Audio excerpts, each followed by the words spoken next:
Es la entrada triunfal del jefe de Hayat Tahrir al-Sham, la milicia islamista más poderosa de la oposición siria. Desde la abarrotada mezquita de los omeyas, la más importante de Damasco, ha lanzado este mensaje. La caída del régimen es un punto de inflexión para la región, ha dicho. El 15 de mayo de 2017, la Embajada de los Estados Unidos en Siria difundió un cartel con la cara de al-Golani, el líder yihadista que ha derrocado a al-Assad, con el siguiente texto. Atención. Mohammad al-Golani es el principal líder de una organización terrorista, decía la Embajada de Estados Unidos, el Frente al-Nusra, afiliado de Al-Qaeda en Siria. Bajo el liderazgo de al-Golani, el Frente al-Nusra ha llevado a cabo múltiples ataques terroristas a lo largo y ancho de Siria, a menudo dirigido contra civiles. El gobierno de los Estados Unidos ofrece una recompensa de hasta $10 millones por información sobre al-Golani. ¿Qué ha cambiado? ¿Cómo es posible que al-Golani haya pasado de ser un terrorista afiliado a Al-Qaeda a de repente, de golpe y porrazo, ser un rebelde sirio, como se refiere a él toda la prensa occidental? Pues es que la geopolítica es así y Occidente es así, amigos, amigas y amigues. Con la victoria de los yihadistas en Siria, probablemente vayan a perder mucho Rusia, Irán, Hezbolá y el eje de la resistencia en general. Y los que desde luego pierden, sin lugar a dudas, son los kurdos. A los kurdos del Partido de los Trabajadores del Kurdistán, por cierto, no se les llama rebeldes, a esos sí se les llama terroristas. ¿Quién gana en Siria? Bueno, pues parece que gana claramente Turquía, que ha apoyado a los yihadistas de manera contundente desde que a finales de noviembre se descongelase la guerra civil, y parece que ganan también Israel y los Estados Unidos. Hoy, en casi todos los medios de comunicación occidentales se habla de Siria, pero ¿cuándo al ecosistema mediático y político de Occidente le han importado los sirios y más en concretamente las mujeres sirias? Amigos, la única cosa importante para Occidente era tumbar al gobierno de al-Assad, no porque fuese un dictador, sino porque era un adversario de Estados Unidos y era un aliado de Rusia y de Irán. Todo lo que están contando de los anhelos de libertad del pueblo sirio, que seguro que mucha gente los tenía, esto a Occidente le daba exactamente igual. Hoy, esos periodistas que siempre hablan de niños decapitados, de homosexuales ahorcados, cuando se trata de referirse a Hamás, a Hezbolá o a Irán, de repente se les ha olvidado lo que significa el salafismo. Se les han olvidado palabras como Al-Qaeda, como ISIS, se les han olvidado los atentados del 11 de septiembre o los del 11 de marzo en Madrid. Si los yihadistas procedentes de Al-Qaeda han hecho caer a un aliado de Rusia, a Irán, adversario de Turquía, pues ya lo saben, que sean yihadistas es lo de menos. Lo mismo ocurrió en Afganistán cuando los Estados Unidos apoyaron a los talibán para perjudicar a la Unión Soviética. Si hoy quieren saber lo que significa la palabra hipocresía, lean la prensa. Y hoy aquí, en La Base, hablamos de Siria, tratando al menos de no ser hipócritas. Bienvenidos y bienvenidas. La Base, con Pablo Iglesias, Irene Zugasti, Manu Levín e Ina Afinogénova. ¿Cuál es la diferencia entre un rebelde y un terrorista? Pues que le caigas bien o mal a quien mande en el país, ¿verdad, Irene Zugasti? ¿Qué tal? Totalmente, es cuestión de maquillaje. Bueno, pues vamos a ver un poco las causas por las cuales en apenas 12 días esta ofensiva que empezamos a contar la semana pasada acaba de transformar Siria para siempre. Manu Levín, ¿qué dice la prensa? Que es una risa. ¿Qué dice la prensa? Cuando uno cree que ya ha perdido la capacidad de sorprenderse, la realidad te quita la razón. No se pierdan hoy la sección. Ina Afinogénova, ¿qué nos cuentas? Vamos a hablar de todo ese cúmulo de intereses externos que hay en ese tablero en el que está convertida lo que conocemos como Siria, Turquía, Qatar, Estados Unidos, Israel, pero por otro lado Irán, Rusia, China también. Así que bueno, vamos a desgranarlo. Hoy contaremos además con una de esas periodistas que confirma la regla, porque ella es excepción. Olga Rodríguez. Arrancamos, Xavi. La Base de datos. Informa Irene Zugasti. Todo tuyo, compañera. La República Árabe Siria, tal y como la conocíamos, acaba de desaparecer. La semana pasada abríamos este podcast con un análisis sobre la entrada de islamistas radicales en Alepo, que en muy pocas horas fueron tomando posiciones en varios puntos del país. Les prometimos que íbamos a seguir con atención los siguientes movimientos y el hecho es que el escenario se ha precipitado rápido, muy rápido.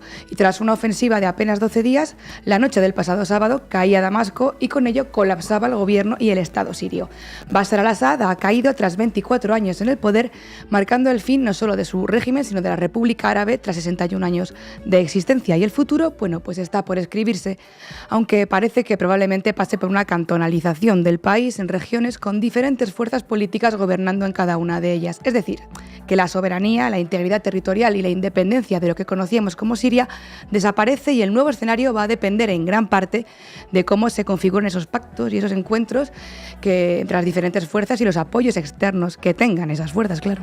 Van ustedes a escuchar muchas teorías, muchos análisis, casi todos escritos de antemano y con la misma plantilla. Pero aquí vamos a intentar acudir a las fuentes y a los hechos para comprender cómo ha podido desencadenarse en tan poco tiempo un escenario así en Siria y qué implicaciones internacionales tiene ese escenario de imperio del caos en acción, como ha definido Rafael Poch. Empecemos por el timing, el momento, que ha sido una especie de tormenta perfecta por diversas razones externas e internas para la oposición armada en Siria. Recordemos que el pasado 27 de noviembre el grupo HTS, herederos de Al-Qaeda, con apoyo de Turquía y con efectivos extranjeros, uzbecos, tayikos, turcos, en sus filas inició desde la provincia de Idlib, que era el feudo de los yihadistas, un ataque relámpago hacia el este, hacia el norte y hacia el sur del país. Tomaron Alepo, Hama, Idlib, Homs y otros grupos y opositores también comenzaron a reactivarse en otros puntos del país y tras la ruptura de las últimas líneas de defensa, bueno, o si pudiéramos llamarlas así, Damasco no ofreció resistencia y cayó. Comienza ahora un proceso de transición y los diferentes actores externos clave, desde Rusia, la Liga Árabe, pasando por la Unión Europea, llaman a un proceso pacífico. Pero aunque muchos consideran que la salida de Al-Assad y a esta transición se le puede dar carpetazo, dar por terminada la guerra sería un error. A día de hoy, la insurgencia apoyada por Turquía sigue atacando las zonas kurdas en el país e Israel está bombardeando y ocupando territorio sirio. La transición pactada tiene un gran ausente, el propio presidente Bashar al-Assad, que sin comparecencias públicas el sábado partía al exilio. Él y su familia están ahora en Moscú. Quien se quedaba en el terreno para materializar esa entrega del poder era el primer ministro Mohammed al-Jalali, que llevaba apenas unos meses en el cargo. Al-Jalali será el encargado de esa entrega del poder y también ha hablado este domingo de una política de mano tendida y de mantenimiento de las instituciones. Eso sí, mientras, en Damasco, los yihadistas han entrado a saquear el Palacio Presidencial, la Embajada de Irán o edificios gubernamentales y se ha establecido un toque de queda en la ciudad para que nadie salga de su domicilio mientras los insurgentes yihadistas, hombres todos por supuesto, pasean armados por la ciudad. Eso, para muchos medios en Occidente, es una celebración. El grupo terrorista Hayat Tahrir al-Sham es quien está liderando las negociaciones con al-Jalali para hacer efectiva esa transición. Pero no les llamen yihadistas, llámenles rebeldes. ¿Se imaginan llamar rebeldes a quienes atentaron en Madrid el 11 de marzo o a quienes volaron las Torres Gemelas? Pues en esas estamos. Exacto, porque con tantos relatos sobre celebraciones, liberaciones y rebeldías, se nos olvida a quién se le está entregando el poder en Siria. A ese grupo liderado por este hombre, Mohammed al-Golani, líder de la organización yihadista que les analizamos la semana pasada, Hayat Tahrir al-Sham, HTS, heredera del Frente al-Nusra y de Al-Qaeda, y que, como recuerda Pablo Sapag, sigue a día de hoy como clasificada como terrorista por el Consejo de Seguridad de las Naciones Unidas, por Estados Unidos y por la Unión Europea. Pero ya ven, al-Golani es el nuevo chico de moda, aunque si damos marcha atrás en la hemeroteca, quizá le recuerde siendo, por ejemplo, aquel tipo que entrevistaban con el rostro tapado en 2013 en Al Jazeera, presentándole como el líder del Frente al-Nusra, que dijo: seremos los primeros soldados en un gobierno islámico que implemente la Sharia. Eso decía entonces. O quizá puede que le recuerden de otra entrevista también enmascarado en Al Jazeera en 2015 con la bandera de Al-Qaeda sobre la mesa, donde pedía a la organización de los hermanos musulmanes en Egipto que tomaran las armas e iniciaran la yihad porque no había camino pacífico posible. Ahora se cotiza en sus entrevistas en la CNN, pero quizás recuerden a al-Golani en los carteles de busca y captura que la Embajada de Estados Unidos en Siria, lo decíamos al principio, publicaba en 2017 ofreciendo recompensas millonarias, hasta $10 millones, para quien descubriera el paradero de al-Golani, con el título "Paren a este terrorista". Pero todo el mundo tiene derecho a cambiar, ¿no, Manu? Por eso Al-Golani, que en realidad se llama Ahmad Hussein al-Sanaa, ha hecho un rebranding, un glow up, como dicen las influencers. Se ha cortado la barba, se viste de verde y promete acoger a las minorías religiosas y étnicas y a liderar una transición pacífica e inclusiva. Por eso, claro, ha dado su primer discurso oficial desde una mezquita en Siria, que es un país multiconfesional, el único que quedaba, por cierto, en la región. Informaba Ángeles Espinosa en su crónica del País de que ya se ha instaurado una policía de la moral en Alepo, como la que existe ya en Libia o en Afganistán, aunque de la única la que nos suelen hablar es de la de Irán, ¿por qué será, no? Como decía Manu la semana pasada, son unos hijos de puta, pero son nuestros hijos de puta. Además, como decíamos, todo el mundo tiene derecho a cambiar, ¿no? Los ultranacionalistas ucranianos pueden ser defensores de la democracia en Europa, los yihadistas pueden ser un garante de estabilidad y diversidad regional. Hay que recordar además que Talibán, que gobierna Afganistán desde 2021, felicitó a la dirección del islamista HTC y dijo que esperaba que la transición en Siria establezca las bases para un gobierno islámico soberano en línea con las aspiraciones del pueblo sirio. No sabemos de qué parte del pueblo sirio. Una felicitación, por cierto, Ina, de ida y vuelta, porque el HTS, ese que dicen que se ha moderado y que rompió con Al-Qaeda y con sus sectores más radicales, felicitaba profusamente en 2021 en un comunicado oficial la llegada de los talibanes a Afganistán tras 20 años de guerra, por cierto, de liberación, patrocinada por el Departamento de Estado de Estados Unidos. Ahora son más pragmáticos, desde luego, y quizá tengan mejores spin doctors, pero recuerden, no obstante, aquel correo de Hillary Clinton a Jake Sullivan filtrado por Wikileaks que decía literalmente en 2011, Al-Qaeda está de nuestro lado, ¿no? Bueno, le voy a pues proponer eso. a Enric Juliana el título de su próximo artículo, Al-Golani, el Adolfo Suárez sirio. En fin, como les decimos, hay muchas teorías sobre la mesa, tanto externas, que nos contará ahora Ina, como internas. A nivel interno, Al-Assad se ha ido borrando el solo del mapa, tenía un ejército debilitado y desmovilizado y una población cansada y castigada por la guerra, la pobreza extrema, la corrupción, la dejadez y la desidia institucional. ¿Esto es así? Siria internamente, como dice Pablo, estaba muy debilitada. Eran 14 años ya de guerra, una economía destruida, por cierto, en gran parte por las sanciones que desde 2011 se aplican al país en respuesta, según quienes las han impuesto, a la represión de Al-Assad al pueblo sirio, pero cuyas consecuencias las ha pagado el pueblo sirio, porque no son sanciones dirigidas al régimen de Al-Assad, sino también a sectores clave de la economía siria y, por tanto, pues a las clases trabajadoras del país. Si ha caído el régimen de Al-Assad, no ha sido porque haya habido una acumulación de fuerzas desde abajo y desde dentro, ni por sus fuerzas de oposición parlamentarias o extraparlamentarias que representan esa diversidad religiosa étnica. Ha sido porque ha habido una ofensiva islamista con injerencia de Turquía y por la propia capitulación de Al-Assad. No se trata, pues, de negar la agencia, como se suele decir a los sirios y sirias, porque hay muchas motivaciones diferentes en este escenario y una oposición muy compleja que analizar. Pero no es casual que guerra a guerra de todas las facciones que terminan por instalarse en la región, todas sean las que favorecen los intereses estratégicos de Washington. En cualquier caso, seguimos en un escenario abierto. Es complicado saber quién ganará finalmente y se beneficiará de esta nueva Siria en el corto y medio plazo, pero quien seguro que va a perder, que ya está perdiendo, son los palestinos. Y porque en Tel Aviv ha sentado bastante bien este cambio de régimen. Biden y Netanyahu se apuntan el tanto del derrocamiento de Assad y hablan de la oportunidad y de la fragilidad en la que queda el eje de la resistencia a Irán y Rusia. Erdogan también se ha marcado otro enorme tanto de poder regional y en sus discursos, paralelamente, todos ellos afirman que esto ha sido una operación de cambio de régimen interna y de voluntad popular. No sé, Rick, entiendo que muchas de ustedes digan, ¿cómo puede ser que quienes llevan meses diciéndonos que Hamas y Hezbollah son terroristas irredentos que se esconden en colegios y hospitales y que merecen que caiga sobre ellos toda la cólera de Israel y del mundo libre, son los mismos que nos están diciendo que estos muchachos de los rifles de asalto y la Sharia en la mano son la transición democrática que Siria tanto ansiaba, ¿no? ¿Cómo puede ser que hoy haya un consenso mediático y político en Occidente en torno a lo mal que hacía todo Al-Assad, régimen dictatorial, criminal, sangriento, represivo, y nunca hayamos oído semejantes palabras tan gruesas dedicadas a Netanyahu y al genocidio de Israel en Gaza? ¿Cuándo a los líderes de Occidente les comenzaron a importar los derechos del pueblo sirio? ¿Cuando negaron la acogida a millones de refugiados de la guerra en Europa dejándoles morir en las rutas y en las fronteras? ¿O como cuando en Afganistán Occidente abandonó a su suerte a sus ciudadanos y ha tolerado con alegría y permisividad la estabilidad y la paz del régimen yihadista afín a sus intereses?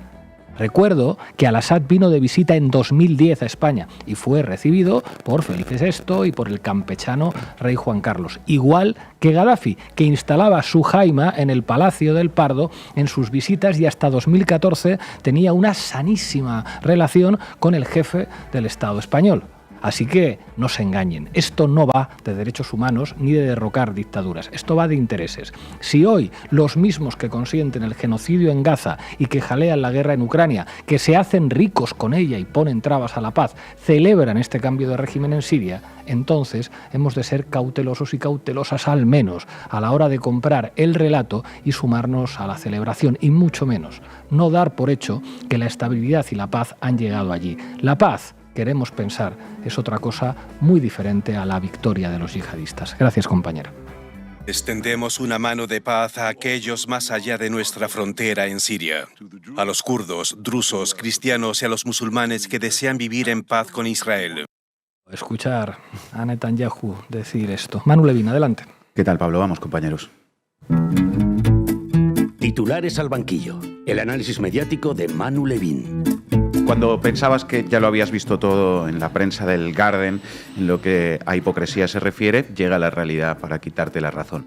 Las narrativas mediáticas en Occidente sobre la caída de Siria a manos de un grupo terrorista y fundamentalista religioso son ya, creo yo, uno de los capítulos más vergonzosos de la historia reciente de los poderes mediáticos del norte global, y mirad que el listón estaba alto y que uno tiene ya el culo pelado con estas cosas, ¿no? Es lo que tiene este trabajo, y a veces uno pierde la capacidad de sorprenderse y de escandalizarse con ciertas cosas, pero es que el nivel de miseria moral que se está alcanzando en las últimas horas es algo para no dar crédito realmente. Yo os voy a leer un par de cosas que os he traído y ya juzgáis vosotros mismos. Hoy en La Base, análisis del relato mediático que presenta como héroes y libertadores a los alegres muchachos del HTS y a su gran líder, Al-Golani. Cuéntanos, Manu, ¿qué se dice en la democrática prensa europea defensora de la democracia, la libertad y los derechos humanos de estos simpáticos rebeldes?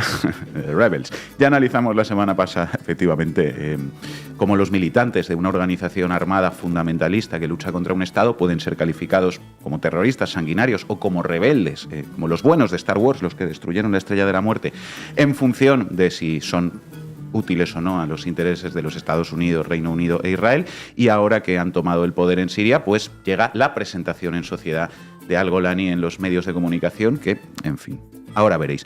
Lo primero, constatar que para nuestros queridos poderes mediáticos, pues lo de Siria es una muy buena noticia, es una noticia excelente. El marco mental principal de la narrativa es fin de una dictadura, es que los sirios se han librado de un tirano. Pues qué bien, ¿no? Y a partir de ahí, pues los términos que se ponen en juego, claro, son los coherentes con ese marco mental. Alegría, júbilo, celebraciones, cambio, esperanza.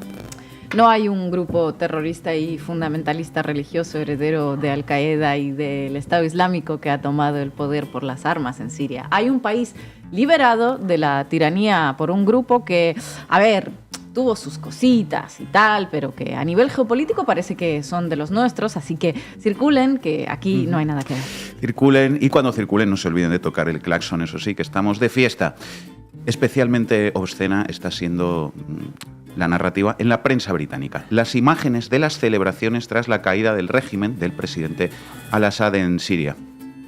La imagen inocentemente seleccionada para ilustrar la noticia. Una alegre y guapa joven con una amplia sonrisa y mirada de esperanza por la victoria de los rebeldes y de la oposición siria. Importantes las imágenes en todo esto, ahora seguiremos viendo. ¿Y qué me decís del gran maestro de ceremonias de esta fiesta? Más en la BBC, el anterior también era de la BBC. Se abre una nueva historia para toda la región. El primer discurso del líder de la rebelión que acabó con el gobierno de Al-Assad en Siria. El líder rebelde escogió la emblemática mezquita de los Omeyas para dar su primer gran discurso tras derrocar a Al-Assad. Gran discurso de Al-Golani, menudo crack, y qué emblemático escenario que ha escogido. Qué gran líder rebelde, genio, maestro, titán. Y además, moderado, prudente, templado, con cabeza.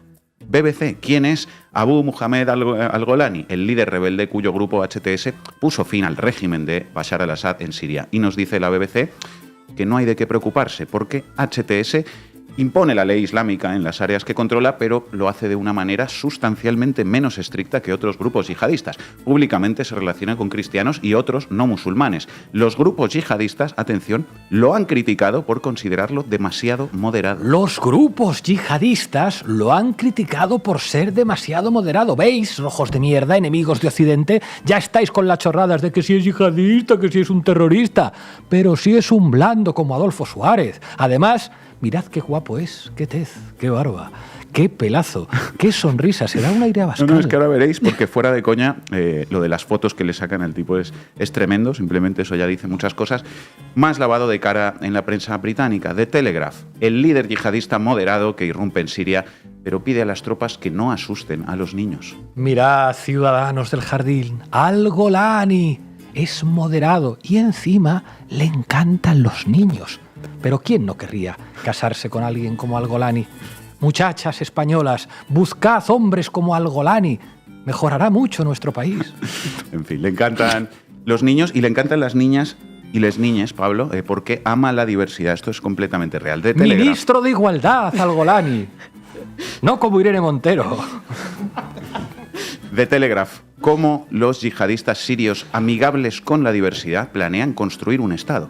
El líder de Hayat Tahrir al-Sham ha emitido declaraciones destinadas a apaciguar los temores entre la población alineada con el régimen de Assad. Almeida, voy a darte una idea. Cambia el nombre de la plaza Pedro Cerolo por plaza Al-Golani, porque en realidad es mucho más defensor de la diversidad que ese reaccionario de Pedro Cerolo. En fin, rebeldes, libertadores, moderados y amigos de la diversidad. Pues efectivamente, cuando pensabas que lo habías visto todo, siempre hay nuevos niveles de miseria moral en la prensa atlantista. Y cuéntanos, Manu, si todavía no estás vomitando en la palangana que te hemos puesto ahí, ¿qué dice de todo esto la progresía mediática española, que supongo que será un ejemplo de buenas prácticas y de ontología? Te cuento porque, claro, cuando se trata de lavarles la cara pues, al grupo terrorista útil a Estados Unidos e Israel que toque, no hay matices ni colores políticos, ni manual deontológico, por supuesto. El marco principal en The Progresía es exactamente el mismo que os comentaba al principio. La Sexta, fin de la dictadura siria. Infolibre, el fin de una tiranía sangrienta. ¿Por qué el Assad se quedó solo y cómo puede Siria reconstruirse? Los rebeldes llegan con mensajes de tolerancia, pero su pasado islamista ofrece dudas sobre si sus palabras son verdaderas o tan solo un lavado de imagen. Fin de la tiranía y de la dictadura, reconstrucción de Siria, mensajes de tolerancia. Te lo dice una progresía mediática que en el mejor de los casos tiene alguna duda sobre si los esperanzadores mensajes del gran líder y mejor persona, Al-Golani, el Suárez sirio, si lo que dice es verdad o no es verdad del todo.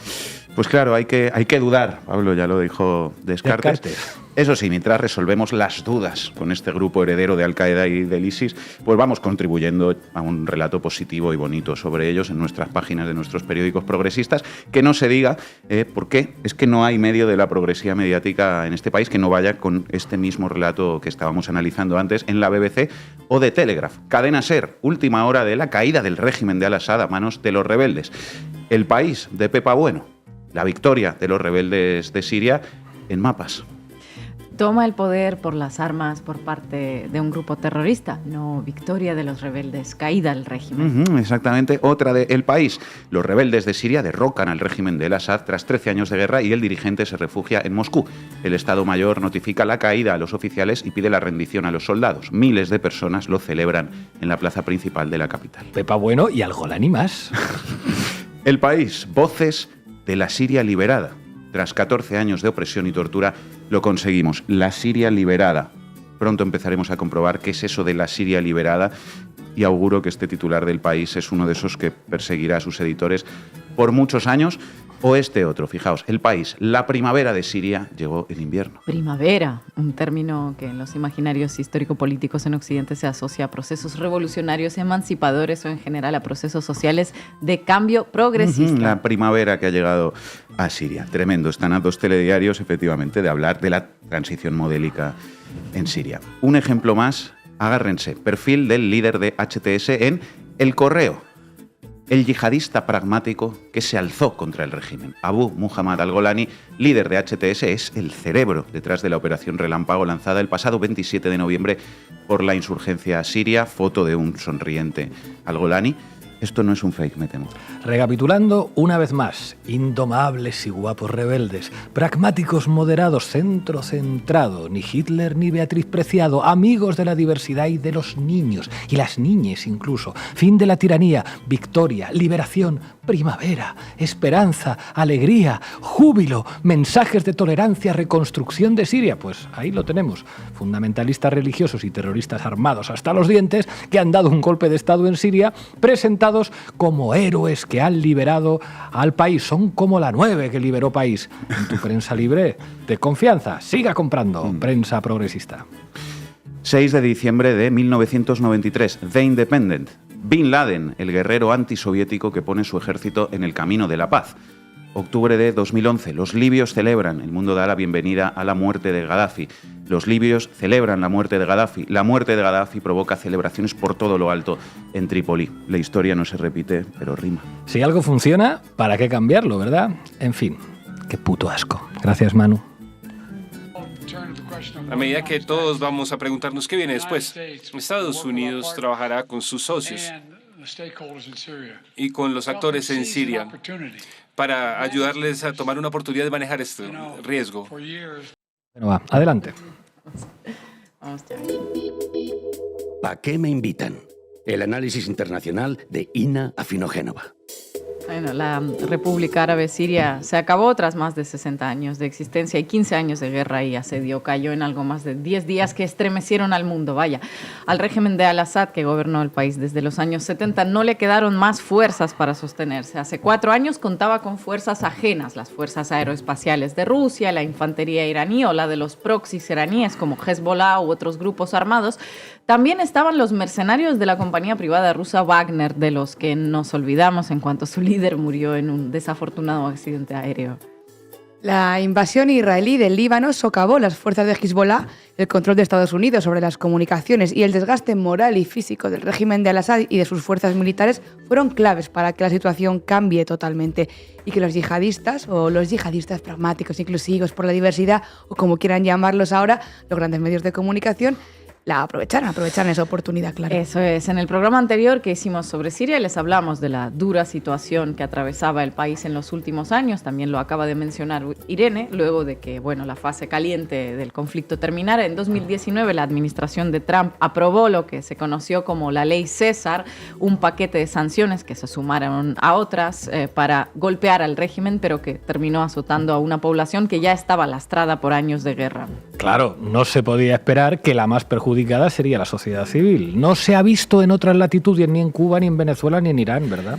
La actividad económica se desplomó. Mucha gente que visitó Siria en aquella época habla de los colmados y tiendas cerradas, de la gente desesperanzada cerrando negocios. A ello se sumó la ley estadounidense de prevención de financiación del grupo chií libanés Hezbollah, que socavó el sistema bancario libanés, que para Siria se había convertido en una suerte de ventana al mundo de las transacciones internacionales. Y otro golpe lo asestó el propio gobierno de Al-Assad, que aumentó drásticamente los impuestos, dándole además efecto retroactivo. La desesperación obligó a muchos a salir del país. Y se pueden seguir enumerando los motivos de lo que sucedió en estos últimos días, que pasan desde la situación interna, la corrupción y la degradación del régimen, hasta las injerencias externas de diferentes potencias cuyas agendas parecían tener una particularidad en común: no tener nada que ver con los intereses del pueblo sirio. El caso es que hoy la incertidumbre sobre lo que puede pasar allí es absoluta. Algunos análisis aseguran, pues que el destino será como el de Libia: guerra civil, caos y balcanización. Ojalá que no, pero buena pinta no tiene. Ojalá que no, pero la historia reciente no inspira mucha esperanza. Libia es el primer país que nos viene a la cabeza, pero también Sudán, Yemen. Ahora mismo en lo que conocemos como Siria hay muchos actores externos que evidentemente tratarán de sacar el mayor provecho de este orden basado en el caos, si es que algunos de ellos no lo provocaron directamente con ese objetivo. Turquía, Israel, Estados Unidos, también Rusia, Irán, China, todos tienen cartas que jugar en esta Siria convertida en un tablero. Turquía sale de esta situación reforzada. El HTS son sus proxies, al igual que lo que se conoce como Ejército Nacional Sirio. Antes de la estrepitosa caída de Alepo, Hama, Damasco, Turquía aparentemente le ofreció a Al-Assad unas negociaciones que este rechazó. Ahora Ankara es el claro beneficiario de la caída siria por la influencia que tiene sobre unos grupos que hoy son el poder en esos territorios. Hoy el periódico Hurriyet afirmaba que una de las prioridades de Turquía en Siria va a ser la lucha contra los kurdos, como no podía ser de otra manera. Según afirma este diario, Turquía tiene 3 objetivos en Siria. El primero, la asistencia en un proceso de transición adecuado y en la construcción de una nueva Siria, la organización del retorno de los refugiados sirios a su país, que hay al menos 3 millones en Turquía, y la lucha contra el Partido de los Trabajadores del Kurdistán, que esos sí son terroristas, como sabemos, y contra las unidades de protección popular. Es decir, para los kurdos, que nunca gozaron de buen trato en esos territorios, es todo un aviso y una declaración de intenciones. Si el HTS consolida su poder en Siria, serán de los más perjudicados, junto con los drusos, los cristianos, los chiíes y los alawitas, aunque ahora al-Golani vaya de moderado inclusivo. Ahora bien, son los kurdos los que controlan las instalaciones petroleras, y si el HTS quiere montar su emirato, pues necesitará petróleo. Los kurdos gozan del apoyo de Estados Unidos, además. ¿Y Estados Unidos en todo esto qué pinta? Cuéntanos. Bueno, lo primero que hay que tener en cuenta, no olvidarnos, ¿no?, es que hay presencia militar de Estados Unidos en Siria desde hace tiempo, entonces pintan bastante. Las zonas de Deir ez-Zor y Mayadin en la parte oriental del país han estado bajo el control de las Fuerzas Democráticas Sirias, las FDS, que son una alianza de milicias kurdas, árabes, asirias y circasianas apoyadas por Estados Unidos. Desde ahí garantizaron el control kurdo de los pozos petrolíferos, no porque a Estados Unidos le supusieran enormes ganancias, sino porque era una manera más de asfixiar a al-Assad, no dejar que ni una gota del petróleo sirio le beneficie a su régimen o a sus aliados. Hoy el Pentágono anunció que Washington mantendrá su presencia en la parte este del país para luchar contra el Estado Islámico. En estos días han lanzado alrededor de 70 ataques aéreos en todo el país. Todo ello contrasta con la postura de Donald Trump, que no tardó en publicar un post en el que, además de dejar caer el número de soldados que habrían perdido Rusia y Ucrania en la guerra que está por cumplir su tercer año, dijo que Siria era un desastre con el que Estados Unidos no debería tener nada que ver. No es nuestra batalla, que se libre sola, nosotros no nos metemos. Todo así lo puso además en mayúsculas. Bueno, pues Donald, es que ya estáis metidos desde hace un buen rato en la batalla. Estáis metidos. Y otro que está de celebración y que tiene muchos intereses en la zona es Israel. Netanyahu fue de los primeros en pronunciarse sobre la caída de Damasco directamente desde los altos del Golán. Ahí lo ven.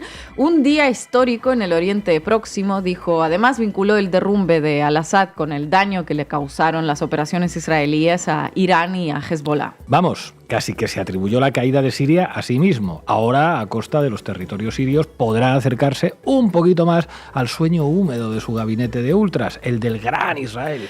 Desde 1967, Israel ocupa ilegalmente los altos del Golán sirios y, como recordaba Olga Rodríguez hace unos días en su reciente artículo para el diario.es, toda esta expansión viene acompañada de otros planes como la reestructuración de Oriente Medio. Por algo, Bibi Netanyahu desde hace varios años lleva a sus alocuciones públicas distintos mapitas en colores en los que Palestina no existe y todos sus territorios conforman un gran Israel por el que pasan rutas comerciales, fibra óptica y gasoductos que unirían la India con Emiratos Árabes Unidos, Arabia Saudita, Jordania, Israel y el Mediterráneo.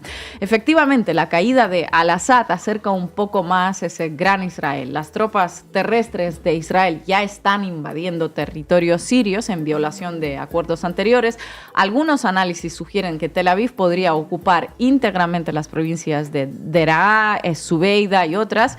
Los comandantes de las fuerzas de defensa de Israel dicen sin tapujos que Siria es un cuarto frente y que están pensando en ampliar la zona buffer más allá de los altos del Golán. La zona buffer, o lo que en román paladino se conoce como ocupación ilegal. Van a ocupar más territorios de otro estado, siempre con la excusa de la defensa propia. En estos días han atacado desde el aire diferentes localidades, como Damasco y Deraa, destruyendo instalaciones militares y depósitos de armas que al parecer no quieren que terminen en manos de los señores que vinieron a sustituir a al-Assad, de los señores inclusivos.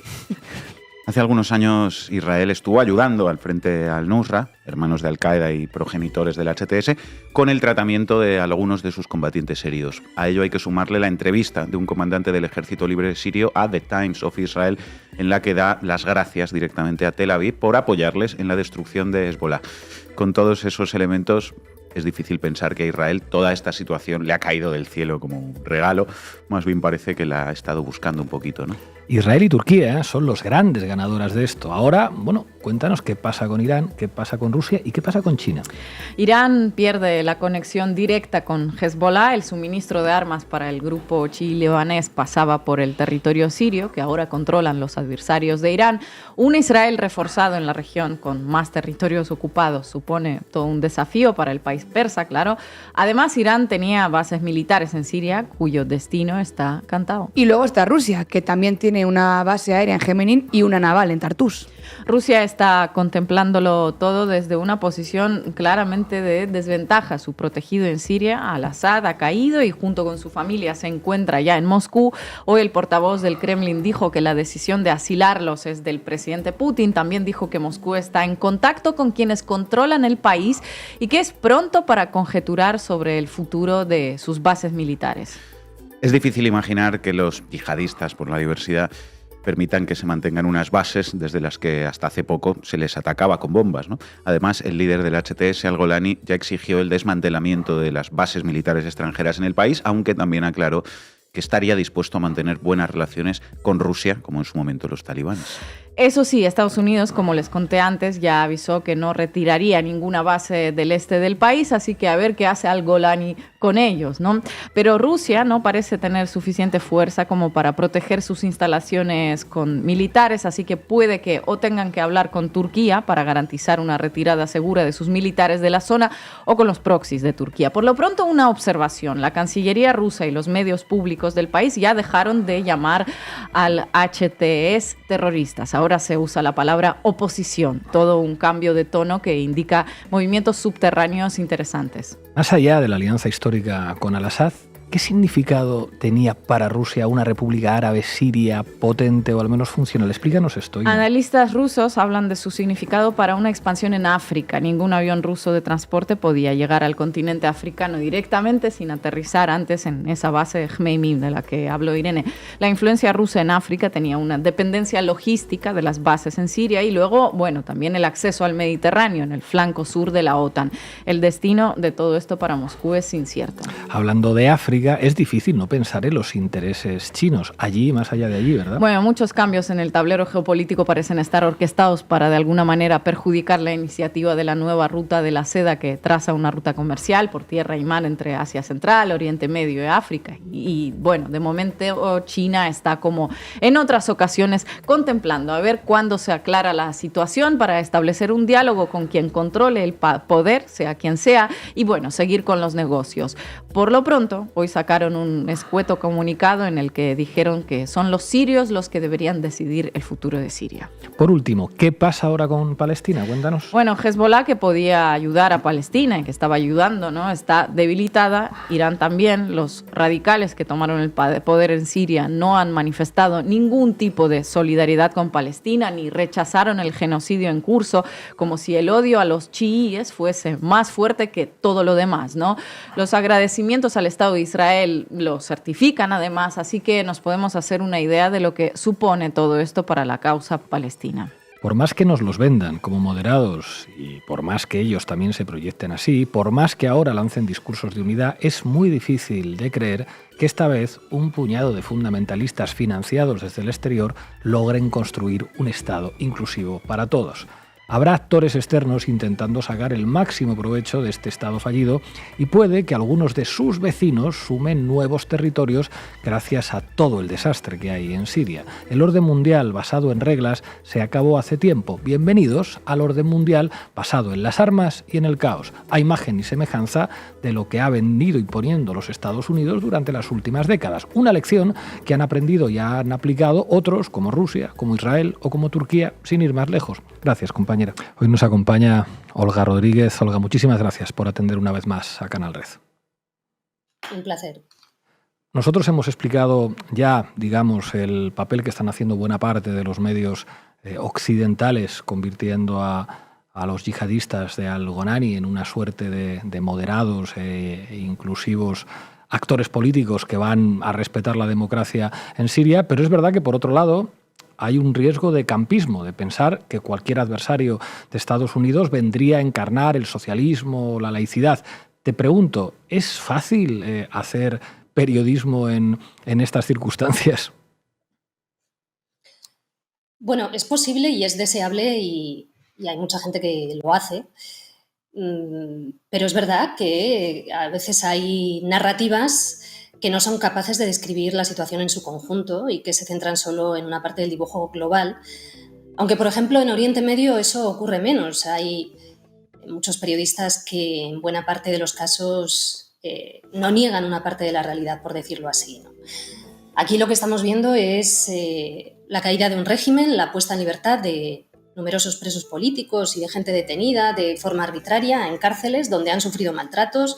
Vemos familias que pueden reunirse tras años de separación, gente que celebra la caída del régimen, que les censuraba o les perseguía, y al mismo tiempo vemos que Siria ha sido y está siendo y es un escenario de un juego geopolítico regional e internacional intervenido desde hace muchísimo tiempo con actuación de servicios secretos extranjeros, de grupos armados por otras naciones, lo que ha ido rompiendo, fragmentando y desgastando y dañando profundamente el país. Todo esto es una realidad, como lo es que Oriente Medio siempre ha sido una región afectada primero por el colonialismo francés y británico y después por el neocolonialismo, con una gran influencia de Estados Unidos y sus aliados, con potencias regionales e internacionales empeñadas en trazar y redibujar mapas para repartirse el control de recursos y áreas de influencia. Y esta es una de las principales razones de la agitación y del derramamiento de sangre en la zona que estamos viendo. Es importante tener en cuenta qué representa Siria en el tablero regional, habiendo sido un régimen que no dudó en bombardear áreas del país para reprimir fuertemente todos esos levantamientos que en muchos casos estuvieron armados y apoyados, como digo, por regiones, o sea, por actores regionales e internacionales. Al contrario de buena parte de los regímenes de la zona, era aliado de Rusia y de Irán, y con lo que eso implica. Y por lo tanto es posible informar del descontento y del miedo existente de una parte importante de la población siria y también de todo lo demás, incluidos los efectos de las sanciones impuestas al régimen sirio, cuyas consecuencias las ha sufrido principalmente la población, como suele ocurrir siempre en estos casos, como ocurrió también en el Irak de Saddam Hussein. La realidad siria ha estado condicionada por los socios de Assad, Rusia e Irán, por las ambiciones de Israel por un lado, de Turquía por otro, de países del Golfo y de Estados Unidos, que no ha dudado en hacer uso de grupos armados islamistas a lo largo de los años en varios países, lo vimos en Afganistán, lo vimos en Irak también, para defender los intereses estadounidenses, y que los pulsos de poder y por el control de recursos, Washington siempre ha aspirado a ampliar su órbita de influencia en esta región rica en gas, rica en petróleo y situada geoestratégicamente porque es un lugar de paso entre Asia y el Mediterráneo. Y por eso también es importante indicar qué pasa ahora y cuáles son los riesgos. Hay un riesgo de fragmentación de Siria, de reparto de zonas de influencia entre Turquía, Israel, Estados Unidos y otros actores regionales. Y como decíais antes, estamos viendo cómo Israel no ha dudado en extender su presencia militar en territorio sirio. En tan solo 48 horas ha hecho con el control de los altos del Golán sirios, que ha llamado tradicionalmente con un eufemismo zona de amortiguamiento. Bien, ahora Israel dice que esa zona de amortiguamiento requiere otra zona de amortiguamiento. Aquí la pregunta es cuántas zonas de amortiguamiento requerirá la zona de amortiguamiento de la zona de amortiguamiento, ¿no? Sabemos que los altos del Golán sirios han estado ocupados por Israel desde 1967, controlados buena parte de ellos desde 1981 por Israel, cuyo gobierno es defensor de lo que llama el Gran Israel. Así lo muestran los mapas. Ese Gran Israel es la aspiración de un país colonial que quiere el control y anexión de territorios palestinos, pero también de los altos del Golán sirios. Ugasti. Hola Olga, muchas gracias por atender a La Base. Yo te quería pedir que profundizaras un poquito más precisamente en esta cuestión, en cómo se está leyendo en clave interna en Israel la situación en Siria y qué consecuencias puede tener sobre todo para el pueblo palestino, ¿no? bajo ese genocidio. Pues mira, justo ahora estaba leyendo algunos análisis en prensa israelí sobre cómo Siria podría convertirse en un conjunto de cantones semiautónomos que podrían garantizar a través de la lectura israelí de exoficiales del ejército, por ejemplo, dicen que podría garantizar seguridad y cooperación con Israel. A nivel oficial, estamos viendo cómo Netanyahu ha celebrado esto públicamente. Su gobierno ha anunciado la necesidad de hacerse con el control de más territorio sirio. Vemos cómo esto ya está siendo un hecho, cómo Israel está bombardeando zonas de Siria, así lo ha hecho en las últimas 24 horas, y cómo está ocupando otras zonas del país, expandiendo sus tropas en territorio sirio. Dice que temporalmente, claro, temporalmente también ha sido a lo largo de las décadas, siempre es temporalmente. Conocemos cuál es la política de hechos consumados de Israel una vez que llega a un territorio. Es muy difícil que se retire del territorio.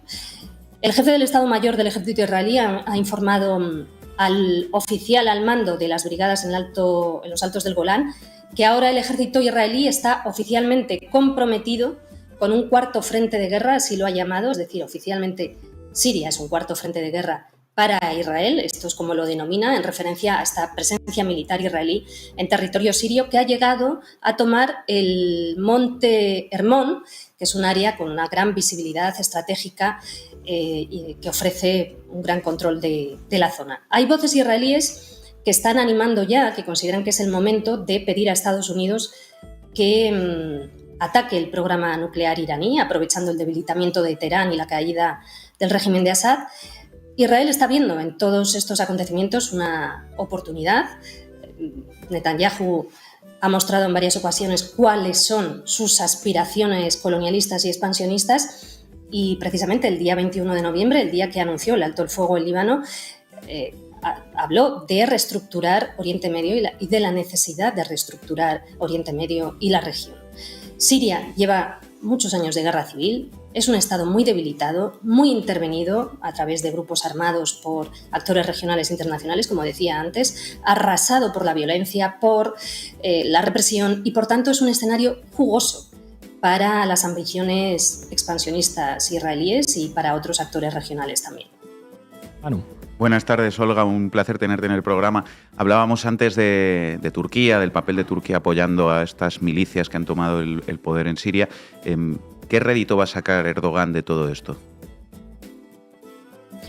Bueno, Erdogan ha sido un actor clave, muy clave estos años en Siria. Ha respaldado a grupos armados contra el régimen de Assad, al Ejército Nacional Sirio. Al mismo tiempo ha aprovechado esta situación de debilitamiento y de injerencia en Siria también para su propia guerra contra los kurdos. Ha acogido al mismo tiempo numerosos refugiados sirios. La frontera entre Turquía y Siria era un lugar de entrada y salida de hombres armados de diferentes grupos.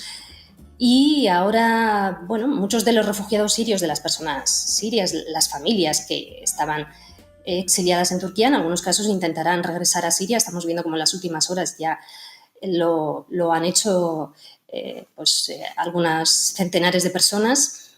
En Turquía han estado importantes líderes de la oposición siria, por lo tanto, la actuación clave de Turquía en los acontecimientos de Siria en estos años es fundamental y hay que subrayarla, ¿no? Oficialmente, el gobierno de Erdogan ha negado haber dirigido la ofensiva contra Bashar al-Assad, pero es verdad que estamos viendo cómo fuentes gubernamentales han reconocido en privado que estaban al tanto de su preparación, conocían lo que iba a ocurrir, y es innegable el papel influyente que ha tenido en todos estos años, por lo que ahora está situado en un espacio que le va a beneficiar para reivindicar su rol en este nuevo tiempo para Siria, y habrá empresas turcas sin duda que estarán dispuestas a hacer negocio en eso que se llama siempre la reconstrucción después de las intervenciones armadas en países de la zona donde hay repartos del pastel. Turquía sin duda va a reivindicar su parte en este proceso que se teme de acantonamiento o fragmentación del país de diferentes maneras, ¿no? Como mínimo, de momento estamos viendo, ya ocurría antes, que hay zonas de órbitas de influencia, ¿no? Pues Turquía tiene su parte y la va a reivindicar. Ina.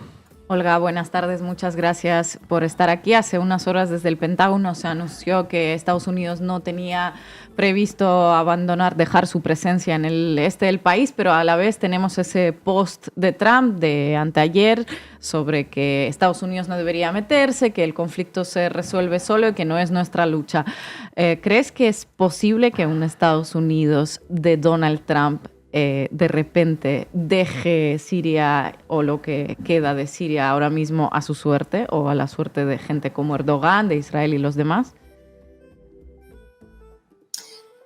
Bueno, los hechos son que Estados Unidos cuenta con bases militares en el país, que ha ofrecido a lo largo de los años apoyo logístico y de inteligencia a grupos armados, que cuenta con tropas, unos 900 soldados, y que ha operado indirectamente a través de algunos grupos armados, ofreciendo también habitualmente ayuda a grupos armados liderados por los kurdos, ¿no? Que estos días han tomado importantes áreas del este del país con el respaldo de Washington. Y de hecho Estados Unidos ha expresado su intención de permanecer en estas zonas sirias, el gobierno de Biden por el momento. Zonas que albergan importantes yacimientos de petróleo. En su día hubo empresarios estadounidenses que intentaron hacer uso de estos yacimientos. Por eso en su día Donald Trump, en 2019, mencionó que Estados Unidos estaba en Siria para tomar su petróleo, en su habitual sinceridad exagerada. No se puede comprender bien qué pasa en Siria o qué pasa en la región sin analizar las consecuencias de la invasión estadounidense ilegal de Irak en 2003, que a su vez tuvo consecuencias en Siria, y sin los juegos de apoyo de Estados Unidos a milicias de un lado y de otro. No hay que olvidar que en su día Washington respaldó primero al gobierno iraquí, surgido tras la ocupación, después entregó dinero y armamento a hombres que habían engrosado las filas de la resistencia armada iraquí y que también ha estado ofreciendo respaldo a grupos armados en Siria, sobre todo a los kurdos, ¿no? Y que siempre es la excusa para luchar contra los islamistas. Ha sido usada también a la vez para justificar la actuación en la región. Es decir, en función de dónde estemos, los islamistas pueden ser aquellos grupos respaldados por Washington, ¿no? Lo vimos en su día en Afganistán o en Irak, o al mismo tiempo puede ser posteriormente, como ahora también probablemente use esta excusa Israel, para intervenir en Siria. Por lo tanto, siendo como ha sido siempre y como sigue siendo una región en la que confluyen muchos intereses de actores regionales e internacionales, incluidos los grandes intereses de Estados Unidos en la región, la respuesta sería que Donald Trump elegirá su vía, pero no va a renunciar en un momento como este a los intereses de Estados Unidos en la región.